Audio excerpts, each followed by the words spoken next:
Hi everybody বন্ধুরা, তোমরা সকলে কে কেমন আছো? আবার আজকে চলে এসেছি ছোট্ট একটা ভিডিও নিয়ে। কিন্তু আজকে ভিডিওটা একটু বলতে পারো আমার মনের দুঃখের কথা। কি দুঃখ? আজকে দুঃখ বলতে তোমাদেরকে আগেই বলেছি যে আমি গ্রামের মেয়ে, গ্রামের মেয়ে না, গ্রামের বউ। মধ্যবিত্ত থেকে গরিব বলেছি, নুন আনতে পান্তা ফুরিয়ে যায় সংসারে। যাই হোক, তার মধ্যেখান থেকে আমি এই সমস্ত ভিডিওগুলো বানাই। পাড়া প্রতিবেশী যা দেওর যে যেমন পারছে মোটামুটি, মানে পেছনেও বলছে, আবার সামনাসামনি এসেও অনেক ক্রিটিসাইজমূলক কথা বলছে, বিদ্রূপ করে কথা বলছে, যেটা তোমরা সেটা বুঝতে পারছো সকলে যে কি বলতে পারে না বলতে পারে। আর আমি কি বলতে চাইছি, আমি আগেও বলেছি, আমি নতুন সবে আজকে ধরো এই ভিডিও বানাচ্ছি, 15-20 দিন হলো, মনে হচ্ছে 1 মাস মতো হয়তো হবে, বেশি দিন নয়। আমি ঠিক করে এভাবে কথাও ঠিক বলতে পারছি না, গুছিয়েও কথা বলতে পারছি না। মোট যেইটা বলছি তোমরা শুনে নাও, শুনে যদি একটু শেয়ার সাবস্ক্রাইব একটু যদি দেখে আমাকে যদি আশীর্বাদ করো, আমি যাতে এখান থেকে কিছু একটা করতে পারি। যারা আমাদেরকে না, আজকে যারা আমাকে বিদ্রূপ করছে যে ওখান থেকে কি কত টাকা ইনকাম হয়ে যায়, কত কি হয়ে যায়, ওগুলো ফোনের সামনে কি ধিঙ্গি মতো কথা বলা, কি গান গাওয়া, কি ঠোঁট নাড়া, এগুলো কি খুবই ভালো লাগছে। সেটা শুনে খুব খারাপ লাগছে। এক এক সময় এমন মনে হয় না এগুলো করব না, তারপর মনে ভাবি যে কেন করব না, ওদেরও আমি খাইও না আর পড়িও না। যা খাই নিজের রোজগারে খাই বা স্বামীর আয় ইনকামে খাই, নিজের বাড়িতে থাকি, নিজের বাড়িতে থেকে খাবার খাই, সব কিছু আমার নিজের করি। ওদের থেকে তো কিছু করি না বা কিছুই পাই না।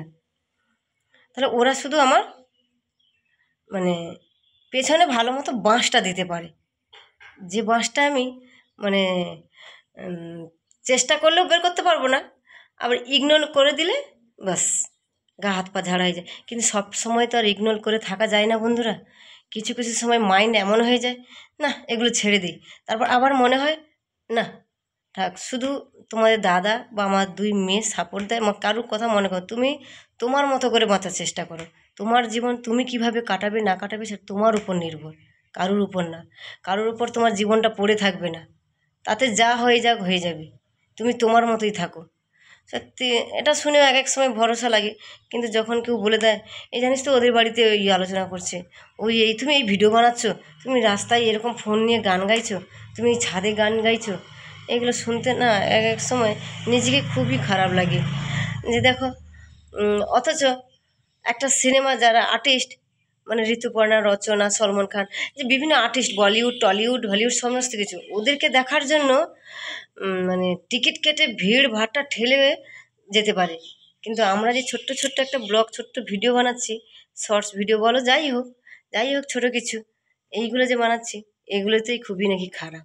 আর ওগুলো খুবই ভালো লাগে।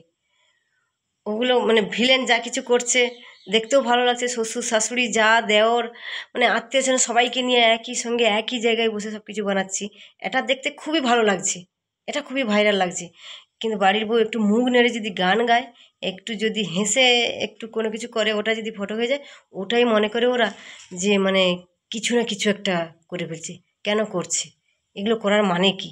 এগুলো কি খুব ভালো লাগছে বাড়ির বউ? বলো। এগুলো শুনতে সত্যি খুবই কষ্টের লাগে। তবু সেই সমস্ত কথাগুলো তোমাদের সঙ্গে শেয়ার করলাম এই কারণে, আমি একটা একদমই মানে অজপাড়া গাঁ, একেবারে আমাদের সুন্দরবনে একদম আমরা লাস্টে আছি। অজপাড়া গাঁ বলতে গেলে মানে ওই সমস্ত এলাকায় বাস করি। সেখান থেকে ভিডিও বানানোর যে কতটা কষ্টের, সেটা হয়তো তোমরা বুঝতেও পারছো, আবার হয়তো অনেকেই বুঝতে পারে না।